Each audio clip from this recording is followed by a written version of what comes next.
Why howdy, y'all! Welcome to Roundtable is Magic. I'm your host, ToonKritic. ToonKritic's name, Toon's the name of my game. Yeehaw! Welcome to one of the... Welcome to the most southern episode. Welcome to the most southern episode of Roundtable is Magic y'all are ever gonna see. We got a bunch of people here today because we're talking about the Apple family. Yeehaw! Yeehaw! Get her done. Okay, I can't do that. I can't keep a straight face doing that. You at BrodyCon. You are dead. You are so dead. You have no idea how dead you are. I was cringing just trying to do most of that. That was a bit much, just a little bit. Oh, jeez. Okay. Anyway, welcome to Roundtable's Magic. You know us. If we're coming in from the last episode, well, I don't think we need to do our introductions again. You know who we are. Yeah, we do. Okay. All right, we'll do it again. All right, just in case. We got Golden Fox. Howdy, everyone. Welcome to the perfect pair. I'm Golden Fox. I like chickens and waffles.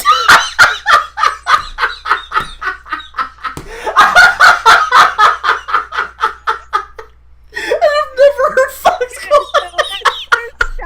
I gotta kill. we got keyframe.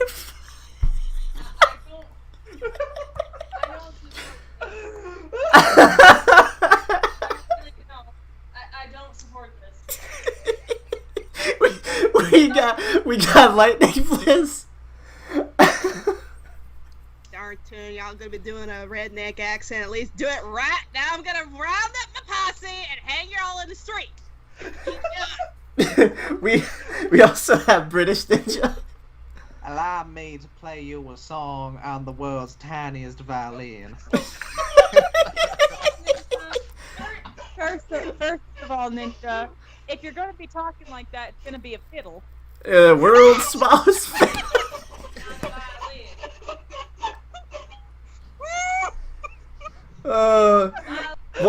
Voice is still at work. He's not able to join us for this episode. He will eventually. But joining us for today, our special guest. He's a relative new... What? No. What? What'd I do? Fucking kidding me. Golden, we can hear you. What's the problem? I think his computer's locking up. Don't worry about it. Anyways, our special guest for today is relative newcomer to the scene. Please welcome aboard, Elicitie. Now listen here, y'all. If y'all are gonna do this here contract hand, you're gonna have to do it right. This is just offensive to me and my Southern Belle self. Jerk. That echo, though. Oh. Get her done. Wow. And darn tune, that accent, boy, we Southerners gotta stick together, yeah? Yeah, that's how it works. That's how it works right there. Alright, you're part of my posse now. Oh, that was the plan all along. Oh, Yeah, jeez. Today we're talking about what many have been... How do I word this? What many have been waiting for. An episode finally talking about Applejack's parents. This is something that we've all been hyped up for. Parents, yes. That's the joke. That's the title. We're here to talk about The Perfect Pair, an episode that has special guest stars William Shatner. I wish I was kidding, but we have William Shatner and Felicia Day talking, and it's okay. Talking and even singing in this episode. No, William Shatner does not sing. I think we all would be better off if that were not the case. So, Rocket Mare. Flying up there in space. Yeah. Anyways, we're gonna get this started. Who would like to go first? Ladies first, obviously. All right, Bliss. Going ladies first. All right, ToonKritic, you're up. I was just about to say the same thing. Jeez. All right, Bliss, go ahead. Oh, I'm going for skin. Yay!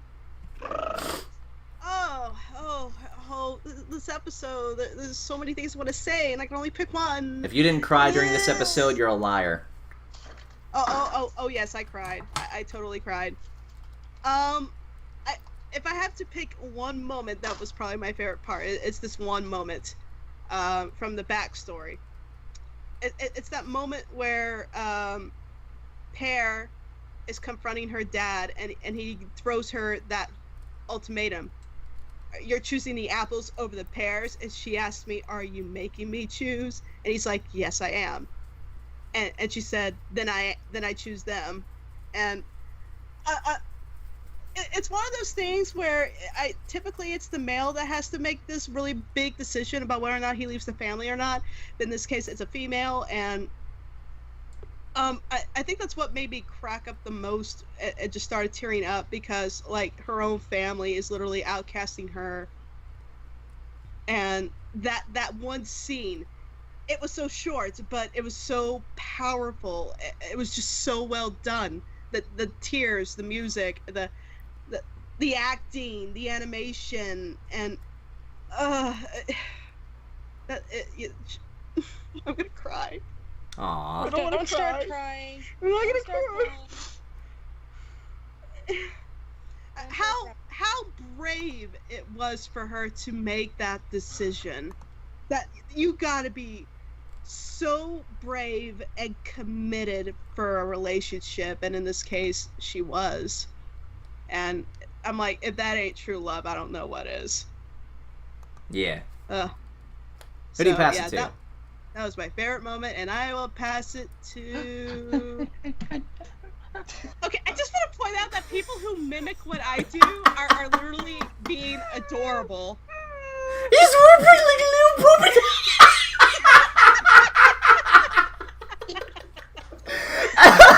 I've never heard this do that before.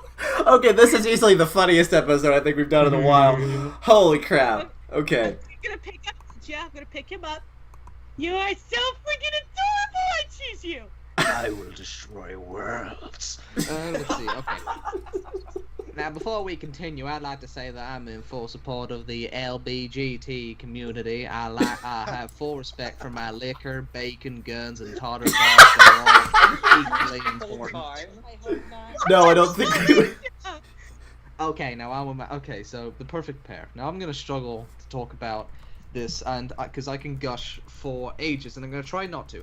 So I recently made, wonderful. I'm gonna struggle to pick one thing to talk about. Now I'm gonna read an extract from my video that I made on the perfect pair that I highly recommend if you want to hear my full thoughts and everything. It's one of my favorite analysis pieces I've ever made. Period. So, essentially speaking, the fact that the perfect pair is basically Romeo and Juliet isn't the punchline. However, the implications that arise because it's essentially Romeo and Juliet have a massive emotional impact on the tone of this story. You know, the fact that they never state what happened after they got married doesn't matter, because it's Romeo and Juliet, the most famous tragedy in all of fiction. We know how this love story is going to go. We know it doesn't have a happy ending if it's continued. Shakespeare... This is the last point I'll make on it. Shakespeare deliberately opened Romeo and Juliet, stating that the star-crossed lovers were going to die, essentially spoiling what many days people would consider a twist ending. And he did this because he knew that foreshadowing their death wouldn't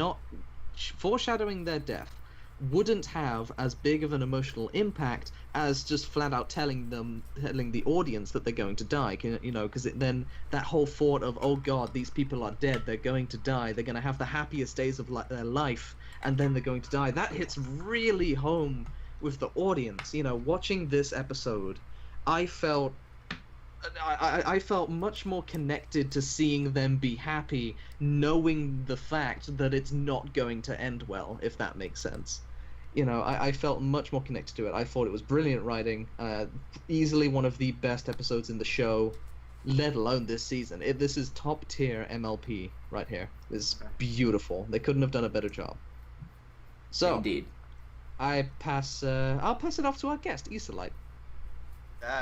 You know, good effort. That's not how you say it, but good try nonetheless. Elicite. Yeah, that can be your nickname for me. Elicite. Elicite. Elicite. Yeah. I got you. See what I liked about. Now, let's see, what did I like about this episode? One thing you liked. I know, that's what makes it difficult. I'm going to have to go with, irregardless of the show following the apparent theme of the current season, that of which just being really, really good, what stuck out to me the most was that of the message. Now, this is my take on it, so you may not have picked up on this message, but the message of choosing love over, in this case, family. It wasn't a message that was just a good, solid message.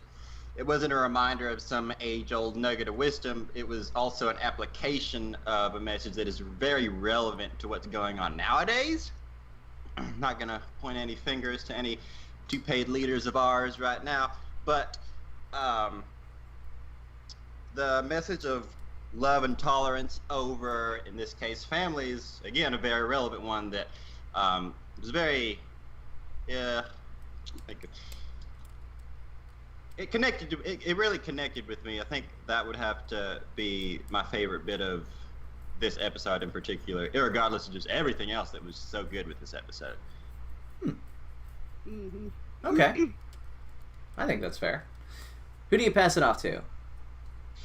Let's see. I think I will pass it off to Golden Box, because why not? All right. Sweet. All right. So, because I was going through a computer issue, I don't know if anybody took this point or not, but the thing I loved in this episode, there's a countless amount of things I love about this episode, but I had to choose one, and the one I want to talk about is Pear. Ah, yes. Oh, yes, do it. Was he voiced by William Shatner? Yes, he was. Yeah. I did not realize it up until the end. I'm like, wait, that was William Shatner. Well, then. Yeah. He actually acted. Yeah, I didn't know that was Shatner. I didn't really pay attention to that. What I paid attention to was how terrific of a role model this character is. And this is definitely a message that even adults can have a connection with, especially if, let's say, you're running a business. Because the majority of the episode revolves around this family feud, between the Pears and Apples. And throughout the majority of the episode, you saw what's going on in the past, and you start to put the pieces together as to why Pear came back now. It's more so the fact that you let this competitive nature get the best out of you so much that it takes into effect of that said scene that Bliss addressed, that this type of behavior, it can definitely ruin you, and over time, it can destroy you. Like, internally, like, you can turn into somebody else. I'm not going to say it turns you into a monster or any of that, any of that garbage, because that's way too hyperbolic.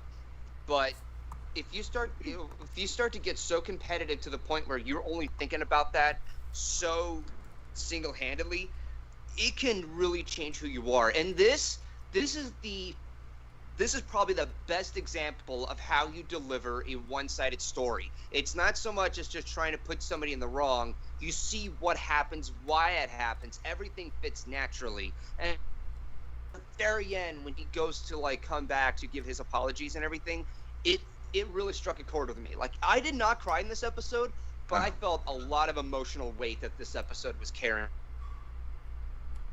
Agreed. Most of which, to me, was Pear. I think that he was he's a great role model in how, whether you're in a family feud or a competitive nature, it can get the best out of you so badly that it can come across, leaving behind one of your own offspring or your own children. And I think that's a really heavy message that I don't think I've ever seen an episode take this big of a risk on a realistic level in a while. So I think I've said my piece. I'm going to pass it to Yuki. Okay.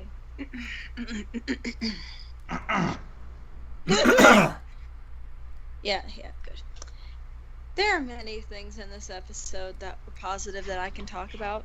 I could talk about the character designs of Pear, Butter, and Bright Mac, or the characters themselves, their romance, the whole aspect of this episode showing what it's like to talk about a loved one long after they're gone and not while the wounds are still fresh. There are many things that I could talk about, but I think all of them pale in comparison to the one truly greatest positive that I want to discuss. Pear looked fucking hot when he was younger. Woo! Oh, really? Oh my god, I thought you were gonna get sentimental, but nope, out the window. I beg your pardon. Boy, baby boy, he is just like when William Shatner was young. Ooh, giving me the vapors. And you know the reason him and Granny Smith, they probably just had a nasty breakup and they didn't want to talk to each other.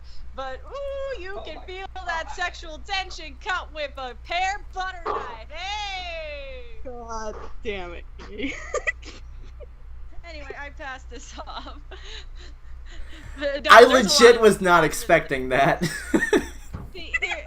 the thing is, there's a lot of serious stuff that we could talk about in this episode. I feel like we needed some alleviation. Yeah. Besides that, I think my other positive that I'll say is Pear, Butter, and Bright Mac were just legitimately cute characters. I felt for less than 22 minutes, because they had to have all the establishing stuff with the siblings first. Oh yeah.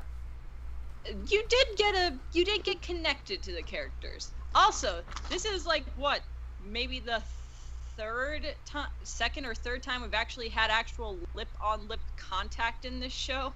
Yeah. Well, if you don't count Cadence's Shining Armor. Cadence of Shining Armor was the first. No, it was Cadence of Shining Armor, then Matilda and Cranky They save during it their for wedding. weddings. This. I guess Yeah, so. they save it for freaking weddings. But yeah, so my positive is we got another pony for the harem, specifically young grandpair. Because God, age hit him like a ton of bricks. God damn. Yeah, you don't really want some of that applesauce later on, so. Well, look, Granny's single now. God dang it. Anyways. Who's the people who are left? Me. Oh, well, then I pass it off to British Ninja. Okay, good, because there's something that's just crossed my mind, actually. Really? Is Grandpair going to stick around? No, it's Zach's turn. He might. Fine. Okay, so I'm really surprised that no one has talked about this at this point, so I guess I'll talk about it. The song. Oh, okay. I thought you were going to say, I'm surprised no one brought up if Grandpa was going to stick around. I'm going to murder you. No, go ahead. I think this song, like many others who are probably putting this on their favorites list, this has to be one of the best songs of not just this season, but also of the show itself. This is a really sweet, romantic ballad sung by Felicia Day, who has an absolutely beautiful voice. And what really hits about the song is that it's not just very well sung. It's not like the visuals and how they tell a story throughout all of it and helps us connect with these characters. It's the simple fact that knowing what we know of what happens, I guess, that they're not around anymore, hearing this song hits you like a ton of bricks when you realize that they're dead. So we'll never find out exactly what happened, because the show's never going to tell us that. The show has probably no idea of how to even comprehend that for kids. We may figure it out. We don't know. We know that they're gone, but we'll never ever find out exactly what happened. And you know what? Maybe that's for the best. There are some mysteries that should stay unsolved. As for the song itself, sorry, go ahead. I was just gonna say, unless DHX got really ballsy and decides, you know what, guys, we're gonna do this. It would be very ballsy. I would like to see if they would actually do it. I would love if they to killed see him if off. they did that. Well, rather we see what happened. If it was old age, it was either old age or sickness or something. I don't know. It was definitely not. How It many was old not age? old age. If Granny outlived them by age, holy cow. That's true. Actually, never mind. Awesome. Granny sucked out their life force. Yes, that's the true secret. They Which, had that Benjamin Button thing where they just got old real fast. That's what happened. I know you. Oh, sorry. You know what would be really scary? What? What or just another guilt trip for Grandpa Pear, Grandpa Pear. What if they died because they were on their way to see him? Oh, I said this it My for me heart. so many times. Oh, you did? Oh, crap. Okay, Keeper said this way before me, guys. Sorry. I guess I missed my that. heart, it hurts just processing that information. I mean, Okay, they're so going- apparently me and Q were on the same page. they were going to go up to Vancouver, which is in Canada, and if you know anything about Canada, it gets snowy. And Discord snapped their necks. Game over. Yep. Oh my god! But anyways, Yeah. this was a really good song, easily the highlight, I think, of the episode. And wait, yeah, I'm last, aren't I? Yeah, you Yeah, are. Now you have to talk about the bad things. Good luck. Good luck Yeah. with that. Oh, I've got exactly what I wanted to say. I've been waiting for this. Okay. There is something that bothered me in this episode, and it wasn't what you would expect. When I looked at this episode, I had to rewatch it again, and I had to take a good long look at Pear butter. Oh boy. And that's one mare whose butter I'd like to churn. But what She's dead, you sick fuck. even better. Anyway, It totally makes sense. the thing that I had to notice is that I took one look at Pear butter. And then I took one look at who Big Mac's interested in right now. And I couldn't help but notice there's some interesting similarities between Pear butter and what was her name? Sugar Belle? Sugar. Yeah, That's not a bad thing, though. That is a Big very, Mac very has good thing. They share a haircut. That's literally it. Mmm. Colors are completely different.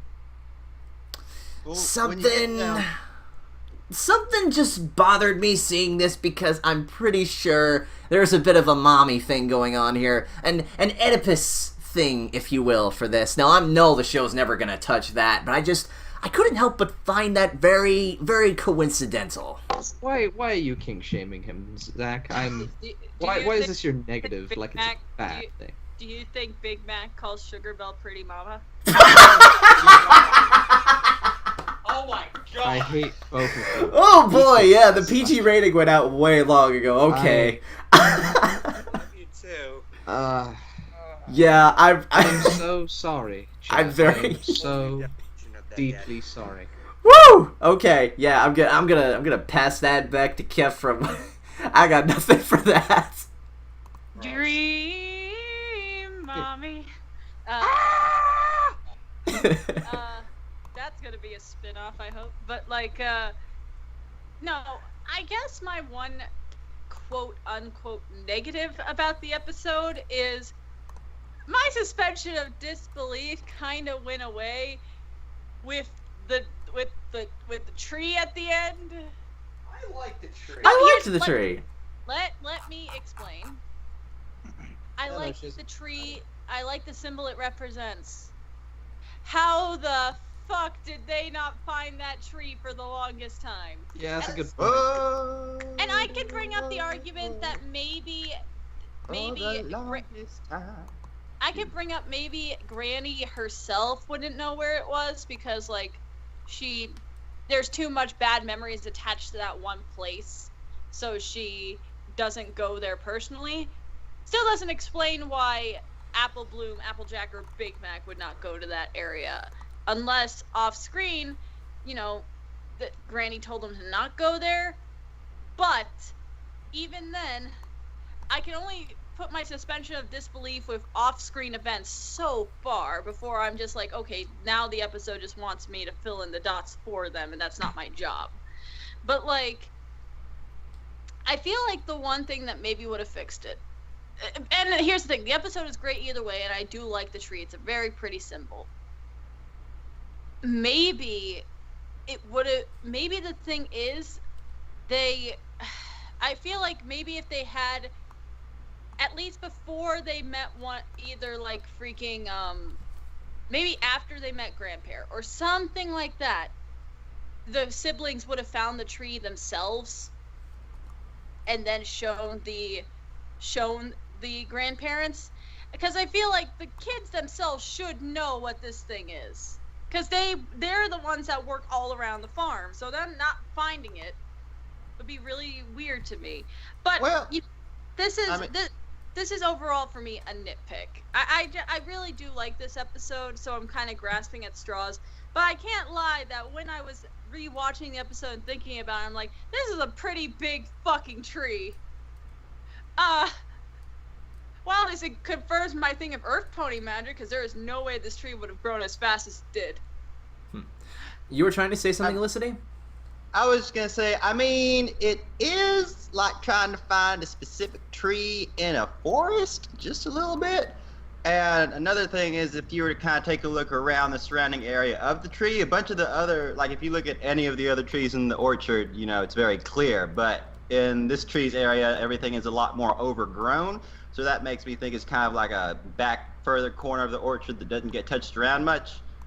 Maybe. Just because there are apple trees there doesn't necessarily mean it's a part of like the orchardy bit that they get the majority of their apples I from. had a terrible thought of like if this was a thing that they planned for a long time, that in the super speedy episode when they're sucking up the tree. Oh no, don't do that, no! That is not funny. And then they suck up that tree and they're like, I think that Mom and Dad wanted to show us something, and then you just see the pulled out roots and everything, and they're like, Whoops. oh yeah, the Flim Flam brothers. Oh God. Oh, you are terrible. I'm sorry, but that was a funny image that arrived in my brain. Not my fault. You don't find Maybe it. maybe if they knew, maybe something would be like if that during that episode, like they mess with the tree, Granny Pear goes like Super Saiyan mode and just destroys the machine. You don't mess with my daughter's gravy, little bastard. Anyway, I pass this back on to Goldie Bear. Okay. I have literally nothing negative to say about this episode. Although I will mention one thing. I feel not ashamed, but embarrassed after what I said about A Royal Problem, saying that it was the best Season 7 episode. I take that back now. This episode outdid it for me. How so? Well, okay, so comparing these two episodes, it's like comparing an Oscar-winning movie to a summer blockbuster. You can tell which ones would be the likes of one another. And but the thing that makes The Perfect Pair more impactful than what A Royal Problem has is that while A Royal Problem delivers a lot of us, like fulfills our, you know, our wish list and such, the most important thing is storytelling and its own characterization and what kind of message it's being brought out. And The Perfect Pair has all of those elements. I'm not saying anything bad against A Royal Problem. I'm just saying that A Royal Problem was a lot more fun to watch, whereas with The Perfect Pair, it's a lot more serious in what it's trying to give us within its context and its theming. So I'm mad that about what I said about A Royal Problem because of this episode. This episode is probably the best episode this season, and it's easily landed in as one of my favorite episodes of this series. Top 10 material. Nice. So yeah. This is easily in my top 7 favorite episodes of this season. Probably almost in my top 7 favorite episodes of all time. Maybe. At least an honorable mention. This episode easily lands in there. I mean, this is a very beautiful episode. The framing, the execution, and everything. Like I said, I have no negative things to say about this episode. I can't say it's perfect. I mean, Keyframe pointed out about the whole tree thing. Like, okay, yeah, there's that. There's never going to be an explanation on what really happened to AJ's parents because it's too deep of a subject matter, and so forth. So I just literally have nothing wrong, like nothing bad to say about it. So I'm going to pass this back to who are you again? Elicite. Eli is fine if y'all have such a hard time with it. I promise I won't be offended. I swear. Okay, Eli, I love your pass it back to accent. you. Thank you very much. All Greatly right. appreciate it. Okay, so I actually have a couple of things that, I mean, again, this is like the perfect episode, and so there's not a lot you can nitpick about it. But I'm going to nitpick it anyway. There were a couple of things that just kind of rubbed me the wrong way. First of all, y'all may not pick up on this unless you do. I've noticed a general trend that if your mom has her hair kind of in that, like, I don't really know what that hairstyle would be, but she kind of has her hair in, My ponytail, she dies! Yeah, the anime ponytail mom, yes! yes.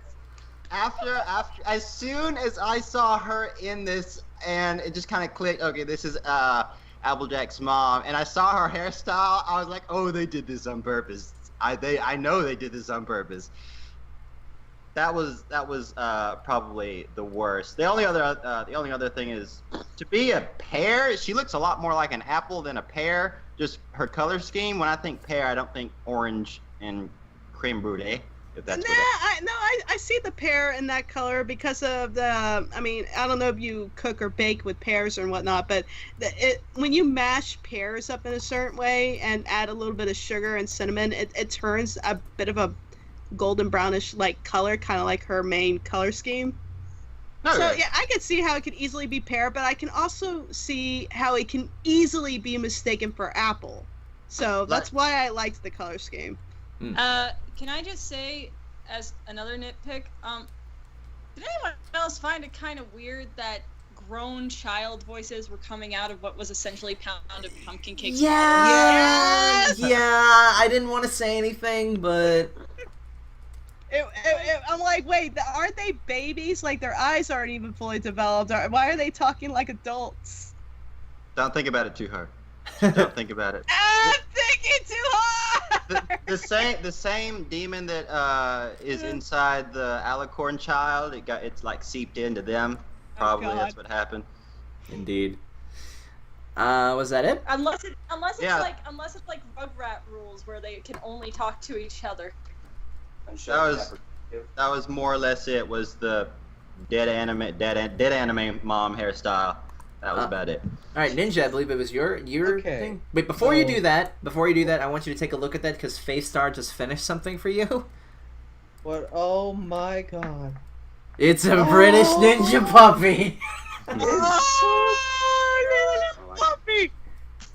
These big old anime eyes. Does it have a side ponytail? No. No. No. Very nice work, Faith Star. That is beautiful. Thank you very much, Faith Star. Alright.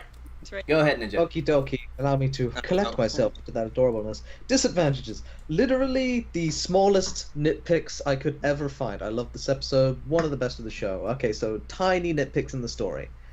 Nitpick 1. How did AJ and Mac find out about the Pear feud? Now let me explain this, because if they found out while the parents were alive, then I'm sure the parents would have told them the whole story and stuff like that. But if they found out after the parents died, or disappeared in this case, that doesn't really make sense, because we know that Granny would have done absolutely anything to hide that fact from them, to hide that there was a feud between the Pears and the Apples, because, I mean, like, the Pears were already gone at this point. Grand Pear took off. That, and they also just assumed their mother was also an apple, because their dad always called her Buttercup, and they thought that was her name, but but then Golden Delicious said, no, that was what your father called her. Her real name was Pear Butter. And I'm like, okay, so not only did they not know their own mother's real name, but they also had no idea she was a pear, so... Okay, and second... All they know is that there were pears at one point on the farm, and that there was a feud, and they had no idea their mother was a part of it? Okay, yeah. Well, I mean, in the beginning of the episode, Applejack did say, don't mention pears, because, it makes Granny upset. So, I mean, all it would have taken them throughout the entirety of their existence is mentioning pears in some form or format for them to notice, okay, something about pears and Granny don't quite mix. Okay, yeah, second nitpick. Oh, go ahead, sorry. Go ahead. Okay, sorry, second nitpick, and this one's a little more valid, I suppose. The Apples got the land to build their farm from Celestia herself. Yes. Which, led to the building of Ponyville. This entire civilization started because of the apple farm. How the hell do the Pears think... Who the hell do the Pears think they are to park next to them, take their land, and start making a pear farm? I don't think that was their land, though. Maybe they moved in soon after Ponyville was established, and they started a pear farm. It just so happened to be next door. No, because they were there first. No, like, the Apples were there first, and they took all of that land and said, okay, we're going to build an apple farm over this mass orchard. And then the Pears came up and said, actually, we're going to have half this orchard. Yeah, we don't care that you made this entire town pretty much off of the back of your success. We're just gonna squat here. All Granny would have to do to legally just get rid of her competition is say, hey, you're on our land. We have the decree from Celestia herself to have this land. Bugger off, essentially. Or they could go to or they could at least go to Mayor and do something. That Legal system- or just to legalify things, maybe before the feud ever began, the Pear family came and asked, "Hey, could we buy some of your land that you're not using?" Because Maybe, it again, seems that's like not this in the episode. Go ahead, It Keith. just seems like this. It seems like this feud kind of started with Granny and Grandpa. Yeah. Yeah, it seems strange that they were allowed to have direct competition right next to their thing on their land, you know? Who knows? I mean, Kind of friendship is magic stuff wasn't really established in that time, so maybe the Apple family didn't think much of it. That the Pear family are going to buy some of our land, we're not using it, it's okay. I don't think they'll be very competitive anyway. And then bam, they actually are, and then it's like then a feud begins. But that's pushing it. This is fanfic territory. Indeed. I believe Ninja, if you're done, I think Bliss is next. Yes, last. Ninja, if you're done, Ninja, it's your turn. Okay, thank you, Ninja. So my Nick, go ahead. Are you Sorry. done, Ninja? Just checking. Are you done? Yeah, I'm done. Okay. I honestly can't think of anything. I guess my only complaint is, though I have to say it probably is for the best that it's now released, but I still nitpick on this. Why did it take so long to premiere this episode? Why did it take so long for us to find out about what happened to the family? It's like season 6, we got a bit of family development here, and then I knew season 7 was going to bring out more family related topics, so I'm like, okay, I swear to God, if they do not bring up the Apple family parents, I'm gonna there it is. Yeah. But There it it's is. like, The baby took got so her bottle. long. I remember hearing complaints about it back in season 4, and then season 5 it starts to progress. Season 6 is like, where the flop are AJ's parents? So yeah, it took a while. I'm personally kind of glad it did. The thing is, I honestly do not think, as someone who didn't start with seasons 1 and 2, I started with season 3 onward, and then I rewatched seasons 1 and 2. I feel like if they did do this episode's topic in seasons 1 or 2, I do not think they would have had the freedom that they did now. I think this is a time where not only do they have a little bit more freedom to push the envelope of what they can do and what they can talk about, they also, I feel like this is a topic where you need to have a show that has grown into itself. Yeah. This is not a topic for a show that's just starting. And to me, the first 2 seasons, your first season is you crawling, and then your second season is you starting to walk and waddle. I honestly do think an episode that has this kind of heavy subject matter, that's an important part of like something as family oriented as the Apples, I'm glad that they took their time, because I don't feel like this episode would have been as good if it was done in season 2. I feel like definitely not season 2. They would have. I feel like they would have had to kind of tippy-toe around things a lot more, and I would argue same thing in 3 and 4, because that was when they were just starting to transition to this new way of writing. Because you see that there is a huge difference in how they write episodes after the 13 episode season. Yeah, I'm not saying this is really like a good negative. I can understand why it took so long. It's just like you said, the show needed more time to develop, and it has.